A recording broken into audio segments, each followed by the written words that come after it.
Imagine this, your alarm goes. It's 5:30 a.m, the sky outside is still dark, your room is warm, your bed feels like heaven. And in that exact moment, you face the first battle of your entire day. Do you rise or do you roll over? For most people, it's the rollover. 5 more minutes. I'll start tomorrow. It doesn't matter. And just like that, they lose before the day even begins. But here's the uncomfortable truth. Life isn't waiting for you. The world doesn't care about your excuses. Your dreams won't knock on your door politely. They demand you show up. And showing up isn't about feeling ready. It's about being disciplined. The 1% of people who actually command their lives, they don't rely on motivation. They don't wait for some magical burst of energy. They win because they've built mornings that make them warriors before the rest of the world even wakes up. The Stoics, Marcus Aurelius, Seneca, Epictetus, they weren't living in comfort. They were facing war, famine, betrayal, exile, death. And yet they thrived because they trained their mornings like soldiers train for battle. Every day began with rituals of clarity, of grounding, of discipline. They knew if you win the morning, you own the day. Now I know what you're thinking. I'm not a Roman emperor.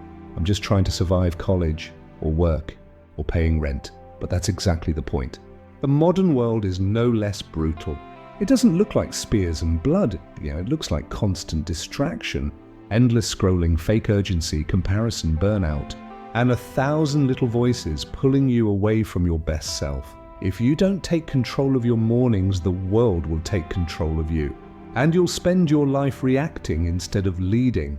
That's why today, I'm going to give you 7 morning secrets of the 1%. Practices built on Stoic wisdom, designed for the chaos of modern life. They're not hacks. They're not cute motivational quotes. They are weapons. Weapons to anchor your mind, to master your emotions, to walk into every single day with clarity and power. By the time we're done, you won't just wake up. You'll rise with intent. You'll carry yourself like someone people can depend on, and you'll begin to see yourself as the kind of person who doesn't just survive the day, but commands it. So, inhale deeply. Put your hand on your chest. Feel your own heartbeat. That rhythm? That's proof that you still have a chance to choose discipline over comfort, clarity over chaos, strength over excuses. This is your wake-up call. Ready? Let's begin. Point 1, control what you can, release what you can't every single day. You're going to run into storms that you didn't ask for. The bus is late. Your Wi-Fi cuts out in the middle of an online exam. Someone close to you says something cruel when you least expect it. Your first instinct? Anger, frustration, that restless burning urge to fight against the unfairness. You replay conversations in your head. You slam doors. You scroll endlessly just to numb it. And yet, nothing changes. Here's the brutal truth. The world doesn't bend to your will. The weather doesn't care about your mood. That person's opinion. It's their business, not yours. The deal that fell apart. It was never guaranteed. And every time you spend your energy on what you can't control, you're handing over your peace to things that never belonged to you in the first place. The Stoics had a word for this practice: dichotomy of control. Epictetus, who was born a slave and could have lived his life in bitterness, said this: some things are up to us and some things are not. That's it. That's the dividing line between freedom and frustration. The only things that are truly yours are your thoughts, your choices, and your action. Anything else? It belongs to fate, to chance, to the chaos of the world. Think about it. You can't stop the rain, but you can decide to walk through it without cursing the sky. You can't make your boss treat you with respect, but you can control whether their words crush you or sharpen you. You can't stop heartbreak, but you can choose whether it breaks you permanently or becomes the fire that forges your strength. And here's the trap most people fall into. They suffer twice. Once from the event itself, and again from the belief that they could have controlled it. That second suffering? That's the one that destroys people. Because instead of learning, instead of adapting, they waste their lives in what-ifs and if-onlys. Marcus Aurelius, writing in his journal at the end of brutal days as Emperor of Rome, told himself, "You have power over your mind, not outside events." Realize this and you will find strength. Notice what he didn't promise. He didn't say life would get easier. He didn't say you'd always feel happy. He said you'd find strength. Why? Because strength isn't about winning every battle. It's about refusing to waste yourself on wars you can't win. Now bring this to your own mornings. When you wake up and your phone is already full of texts, emails, notifications, bad news, you have two choices. You can spend your precious morning fighting every single thing you can't control. Or you can ground yourself, breathe, and remind your mind, this is not mine. What's mine is how I show up today. That single shift is life-changing. It's the difference between walking into your day as prey or as predator. Between being tossed around like a leaf in the wind or becoming the anchor that others rely on. Here's the practice. When something frustrates you, stop and ask one question. Is this in my control? If the answer is no, drop it like a burning coal. Don't hold it. Don't let it scar you. If the answer is yes, act immediately, decisively, without hesitation. Control what you can. Release what you can't. That's the first step to becoming unshakable. Because the moment you stop giving your energy to the uncontrollable, you free yourself to master the only kingdom that ever mattered, your own mind. Point 2. Build invisible systems, not illusions of willpower. Most people live their lives like soldiers going into battle naked. No shield, no armor, no strategy. Just pure willpower. They think, I'll just try harder tomorrow. They think discipline is about clenching your teeth and forcing yourself through sheer grit. But here's the truth. Willpower is like a matchstick. It burns bright for a moment, then it dies. If your entire life depends on that fragile flame, you're doomed to live in darkness. Think about your own promises. How many times have you told yourself, tomorrow I'll wake up at 5 a.m., hit the gym, eat clean, get my work done early, and maybe you did it once, twice. But then one stressful day arrived. You were tired, hungry, overwhelmed. Suddenly you're back in bed at noon, scrolling TikTok, eating chips, wondering why you can't stick to anything. And then the guilt eats you alive. Not because you're weak, not because you're lazy, but because you built your life on the weakest strategy known to man, brute force. The Stoics understood this centuries ago. Marcus Aurelius didn't rely on feeling motivated to live with wisdom. He designed his mornings, journaling, reflecting on death, reminding himself of virtue, so that his choices became automatic. Seneca practiced poverty, living on the bare minimum so that when wealth left him, he wouldn't collapse. Epictetus didn't teach willpower. He taught preparation, training, and structure. The lesson? Stop designing your life around bursts of energy. Start building invisible systems that make the right choice easy and the wrong choice hard. Picture this. You want to eat healthy. If your kitchen is full of cookies, chips, and soda, do you really think your willpower will hold every time you're tired or stressed? Of course not. That's like playing chess with a grandmaster and hoping luck saves you. Instead, change the battlefield. Don't keep junk food in the house. Fill your fridge with fruits and prepped meals. Suddenly, when hunger hits, the easiest option is the right one, or take focus. You want to study, write, create, but your phone is on the desk, buzzing every 10 seconds. Do you really expect your willpower to win against a billion-dollar algorithm designed to hijack your brain? It won't. But if you put the phone in another room, install website blockers, clear your desk of distractions, and set a playlist that signals work mode, then focus stops being a fight. It becomes the natural flow of your environment. This is what I call the law of invisible systems. Your environment is stronger than your willpower every single time. Look at Olympic athletes. They don't try to train every day at dawn. They've built lives where training is automatic. Their coach is waiting. Their teammates are waiting. Their gear is ready. Their schedule leaves no gaps. Skipping practice isn't just a choice. It's harder than showing up. The system is so strong that success becomes inevitable. That's the secret. Freedom doesn't come from doing whatever you feel like. Freedom comes from designing your life so powerfully that your destructive impulses can't even reach you anymore. You don't resist them. You don't fight them. You outdesign them. So here's your challenge. Pick one area you keep failing in. Maybe it's fitness. Maybe it's money. Maybe it's focus. Stop saying, I'll try harder tomorrow. Instead ask, how can I build a system so strong that tomorrow's success happens without thinking? If it's fitness, lay out your gym clothes at night. Book a session with a trainer, so skipping costs you money. Meal prep every Sunday, so fast food stops being your only option. If it's money, set up automatic transfers to savings the moment your paycheck lands. Cancel impulse buy apps. Hide your credit card. If it's focus, design your workspace like a temple. Clear everything except what you need. Use noise-cancelling headphones. Make distraction impossible, because here's the harsh reality.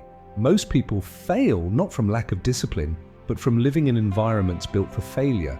They surround themselves with junk, noise, and chaos, and then blame their willpower when they collapse. It's not your willpower that's broken. It's your design. 6 months from now, you can be someone who's still chasing bursts of motivation, or someone who's calm, consistent, unstoppable. Not because you became superhuman, but because you built a machine so strong that you no longer depend on willpower. That's not weakness. That's wisdom. That's how you become unshakable. Point 3, choose pain. Now or pain later life will make you pay. That's the deal. There's no escaping it. You either pay with the pain of discipline today or with the pain of regret tomorrow. One is sharp but short. The other is dull, heavy, and it never leaves. Think about exercise. The pain of discipline is dragging yourself to the gym, sweating, aching muscles, pushing through when you'd rather stay in bed. That hurts, yes, but it's the kind of pain that leaves you stronger tomorrow. Now compare it to the pain of regret.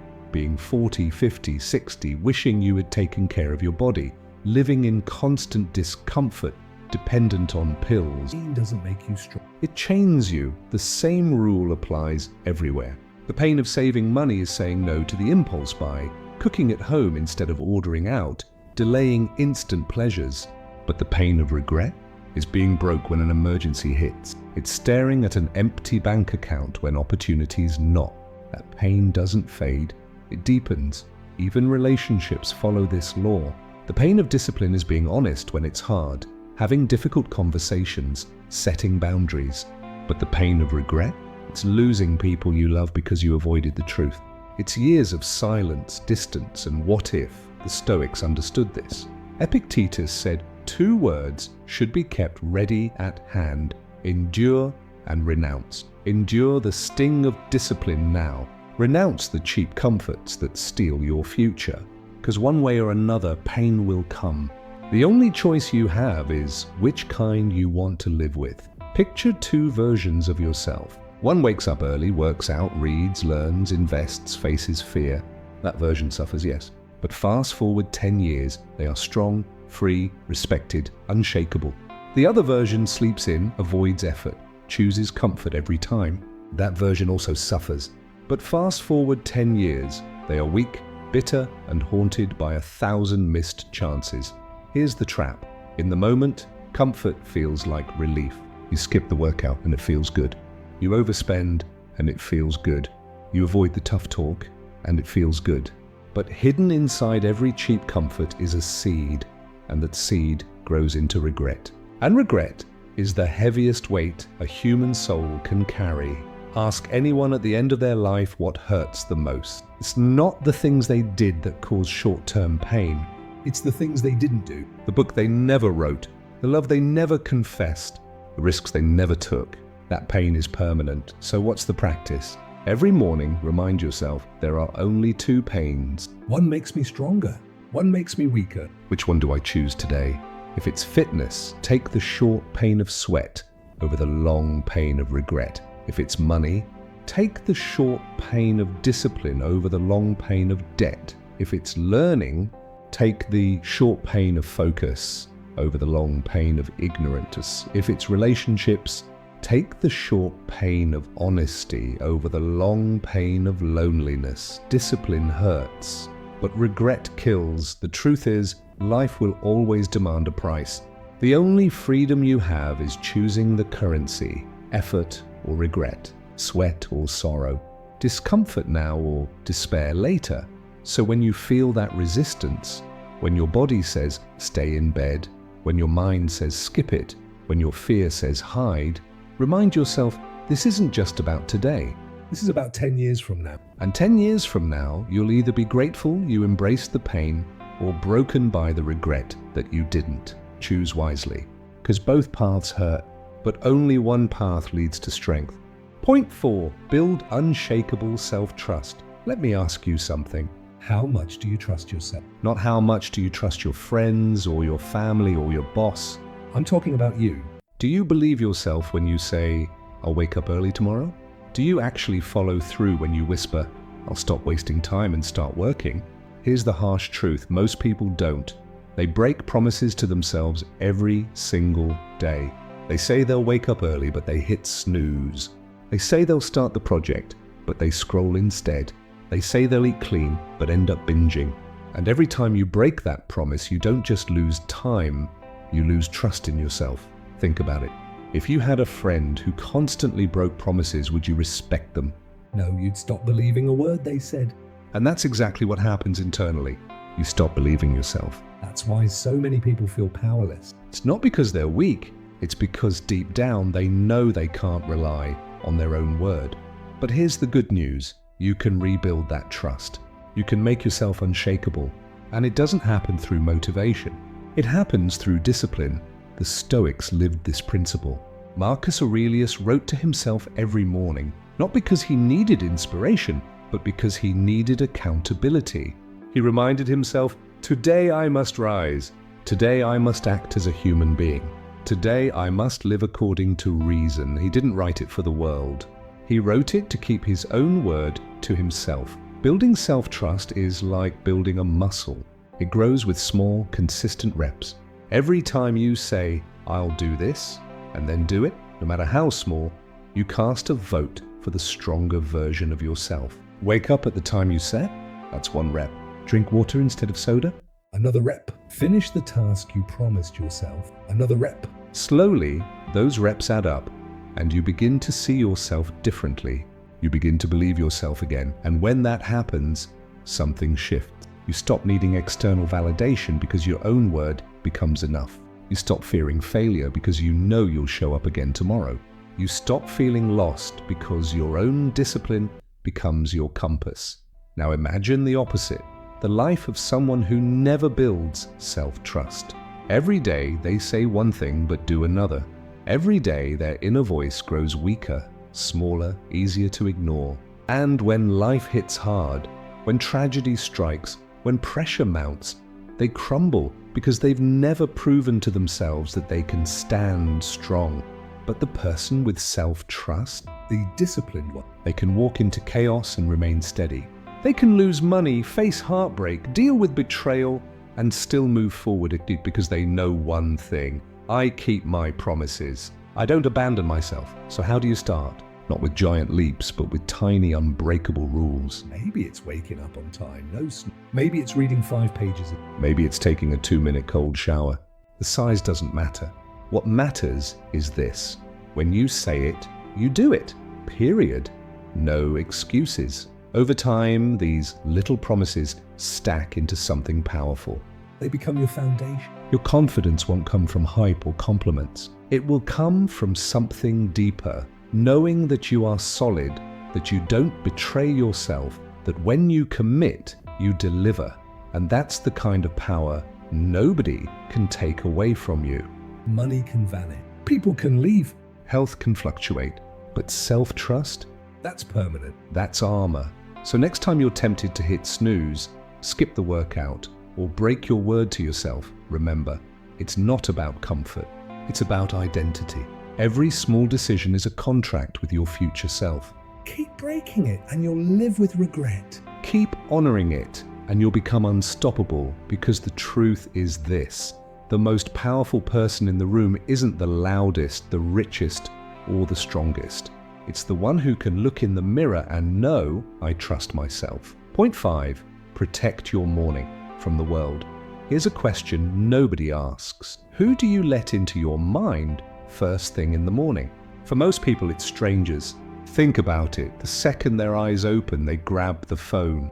And boom, they're already scrolling. News headlines they can't TikToks that eat their focus. messages that inject someone else's drama into their bloodstream before breakfast. That's not just distraction.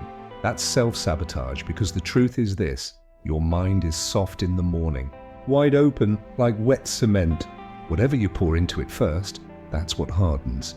If you pour in chaos, you carry chaos all day. If you pour in silence, focus, and strength, you carry that. The Stoics knew this. Seneca wrote, "A man is as unhappy as he has convinced himself he is." In other words, what you feed your mind is what you become. And if the first thing you feed it is noise, congratulations, you've just given away the most important hour of your life. But the people who live differently, the ones who seem unshakable, they guard that first hour like their life depends on it. Because it does. They don't start with noise, they start with reflection, with calm, with direction. Here's why this matters. Most of your day is out of your control. Deadlines, traffic, bosses, family, random problems, you can't stop them from happening. But the first 30 to 60 minutes after you wake up, that belongs to you. That's sacred ground. And if you don't protect it, the world will take it. Imagine this. Two people wake up at 7 a.m. The first one grabs their phone, scrolls, sees something negative, maybe a fight on social media, maybe bad news. They feel frustrated, small, reactive, before they've even brushed their teeth. The second person wakes up, sits in silence for 10 minutes, writes down a single thought, or just breathes. Their mind is clear, steady, ready. By 9 a.m., these two people are living in two completely different worlds, one reacting, one commanding. This is why journaling, meditation, or even simple silence is so powerful. It's not about being spiritual, it's about control. It's about telling your mind, I decide what energy enters my life today. Not the internet. Not the chaos, me. So here's a practical way to start. Tomorrow morning, don't touch your phone for the first 30 minutes. Instead, do 3 things. Sit in silence. Even if it feels weird, sit still. Listen to your thoughts without judgment. Ask one question. What energy do I want to carry today? Write it down or just repeat it. Choose one anchor. A reminder, a phrase, or even a single word that you'll return to throughout the day. Calm, strength, patience. Do that and watch how your mornings transform. Watch how you start to walk into stress with clarity instead of panic. Watch how people begin to ask, how are you always so centered? Because here's the thing, the world is loud. It will always scream for your attention. But silence is a choice, and silence is strength. Every morning you have 2 options. Let the world rush in and shape your mind, or shape your own mind before the world enters. One leads to chaos, the other leads to freedom. And when you build that habit of protecting your first hour, of owning your mornings, you stop being prey to distractions. You become the architect of your day. So tomorrow, when that alarm rings, remember this: your mind is your kingdom.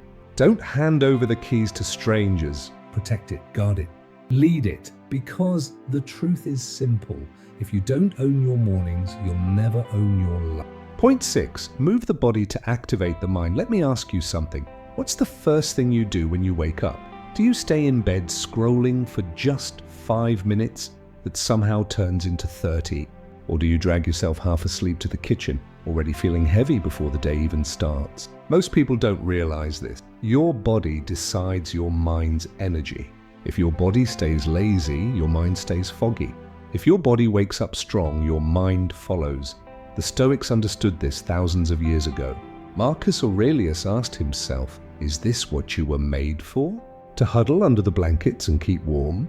That wasn't self-criticism. It was a reminder, a challenge, that the body was designed to move, to act, to face the day, not to rot in comfort. Here's the truth.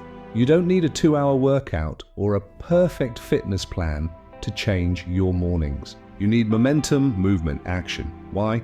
Because motion is the fastest way to shift your state. The second your heart rate goes up, blood flows. Oxygen hits your brain.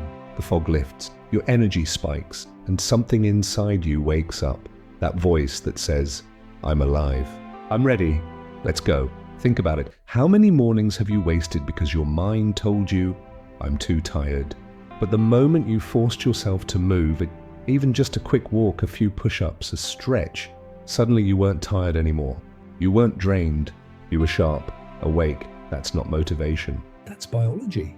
Your body is the ignition key for your mind. And if you don't turn it, don't be surprised when your brain refuses to start. The Stoics practiced this deliberately. Epictetus taught that discipline over the body trains discipline over the soul. In other words, when you train yourself to move, even when you don't feel like it, you're not just exercising muscles, you're exercising willpower. You're proving to yourself, I command myself. I am not a slave to moods or comfort. This is why people who move their bodies in the morning carry a different kind of confidence. They've already fought the first battle, and they won. Before emails, before traffic, before challenges, they've already shown themselves, I can do hard things, and that energy stays with you all day. You walk into work sharper. You speak with more confidence. You recover from stress faster. Why? Because you're not dragging a tired body behind you. You're carrying a body that's alive, alert, and ready. Here's how you can start. No excuses. 10 minutes only. That's all you need. Stretch, do push-ups. Jumping jacks, a short jog, cold shower or splash. Shocks the system, kills comfort, wakes you instantly. Walk outside. Even just breathing fresh air resets your brain and body. The point isn't perfection.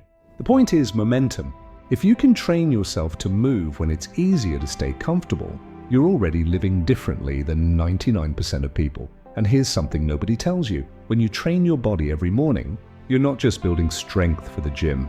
You're building strength for life, for hard conversations, for heartbreak. For pressure. Because every squat, every push-up, every cold shower whispers the same truth into your soul. I do not bow to weakness. I lead myself. Most people, without realizing it, are training softness every morning. They hit snooze, they scroll, they sink deeper into comfort. And then they wonder why their lives feel weak. But you're going to train power. You're going to train discipline. You're going to start each day proving to yourself that you don't just survive life, you conquer it. So tomorrow morning, don't overthink it. Don't wait for motivation. Just move. 10 minutes. That's it. And when you feel your blood pumping, when you feel that spark light up inside you, remember this. The body is not separate from the mind. The body is the gateway to the mind, and if you move your body with discipline, you'll carry a mind that cannot be broken. Point 7, lock your attention, picture this. You wake up every morning with 24 golden coins in your pocket. Each coin is 1 hour of your life. Now imagine someone stealing those coins one by one without asking. Would you defend them? Of course, because you believe money is valuable. But here's the irony. People protect their money with everything they have, yet they give away their attention and time like it's worthless. And that is the greatest theft most of us allow every single day. The Stoic philosopher Seneca once said, "It is not that we have a short time to live, but that we waste much of it." Life isn't short and we just throw it away. Every time you scroll endlessly through social media, every time you argue over meaningless things, every time you let distractions dictate your mood, you're handing out your golden coins and you get nothing back. Think of your phone as a casino slot machine. Every notification is a lever pull designed to hook you. You tell yourself, I'll just check for a minute. But then 40 minutes vanish. And what do you get in return? A tiny spark of dopamine. Meanwhile, your focus is gone, your goals delayed, your energy drained. The Stoics knew this truth. Attention is destiny. What you look at, you become. If you pour your focus into gossip, noise, and negativity, your mind will reflect that chaos.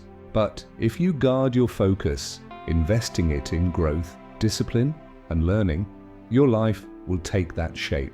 And here's the harsh truth. Today's battlefield isn't in some distant land. It's in your pocket.